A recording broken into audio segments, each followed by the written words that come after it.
Municipal కేంద్రంలో ఈరోజు దళిత సంఘాలు ప్రజా సంఘాల ఆధ్వర్యం లోపల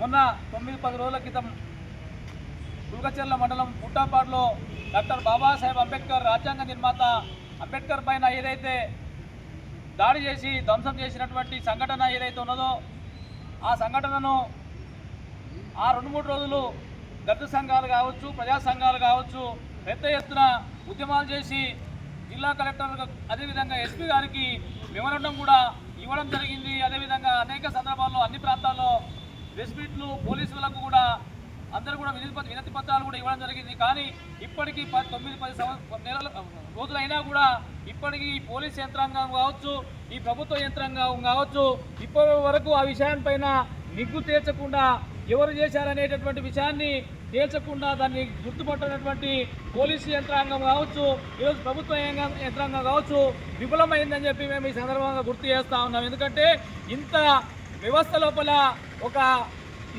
లోపల ప్రభుత్వం ఏం చేస్తూ ఉందని మేము అడుగుతా ఉన్నాము. రోజు పోలీసు వ్యవస్థ కావచ్చు ప్రభుత్వ వ్యవస్థ కావచ్చు ఇంతగానో ఉండగా వేల కొలది లక్షల కొలది జీతాలు తీసుకొని ఈరోజు భారత రాజ్యాంగ నిర్మాత ప్రపంచ మేధావి ఈ దేశానికి మార్గనిర్దేశాన్ని చూపించినటువంటి ఆ జాతి నాయకునికి ఒక భద్రత లేనప్పుడు ఈరోజు సామాన్య జనాలకు ఏ విధంగా భద్రత కల్పిస్తామనేటటువంటి విషయాన్ని మేము ఈ ప్రభుత్వాన్ని కావచ్చు పోలీస్ డిపార్ట్మెంట్ కావచ్చు మేము అడుగుతా ఉన్నాము.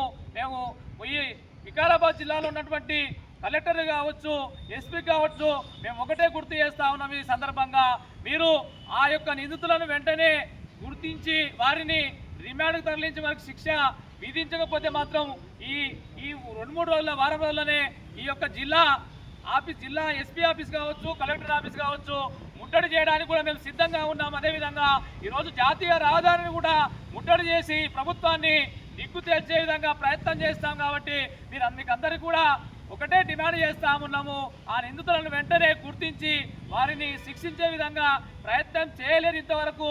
ఇప్పుడైనా కూడా చేయాలని చెప్పి ఈ సందర్భంగా ఆ ప్రజా సంఘాలు అదేవిధంగా దళిత సంఘాలు అందరూ కలిసి ఈ సందర్భంగా గుర్తు చేస్తా ఉన్నాము, డిమాండ్ చేస్తా ఉన్నాము, హెచ్చరిస్తున్నాము. ఎందుకంటే అదే ఒక మనువాద బ్రాహ్మణీయ భావాజాలంతో ఉన్నటువంటి వ్యక్తులపైన ఈరోజు దాడులు జరిగితే వాళ్ళని వెంటనే గుర్తిస్తారు, లేకపోతే వాళ్ళని అటాక్ చేస్తారు, చంపేస్తారు. అని పేద వర్గాలు ఎవరైతే ఉంటే దళితులను కావచ్చు ఎస్టీలను కావచ్చు పేద వర్గాలు ఉంటే వాళ్ళని గుర్తించి చంపేస్తారు. కానీ ఈరోజు ఎందుకు అటువంటి దొంగలను ఇప్పటి వరకు పట్టుకోలేరు గుర్తించలేరు అని చెప్పి మీకు ప్రశ్నిస్తా ఉన్నాము, అడుగుతా ఉన్నాము అని చెప్పి ఈ సందర్భంగా గుర్తు చేస్తూ ముగిస్తున్నాను. జై భీమ్, జై భీమ్, జై భీమ్, జై భీమ్.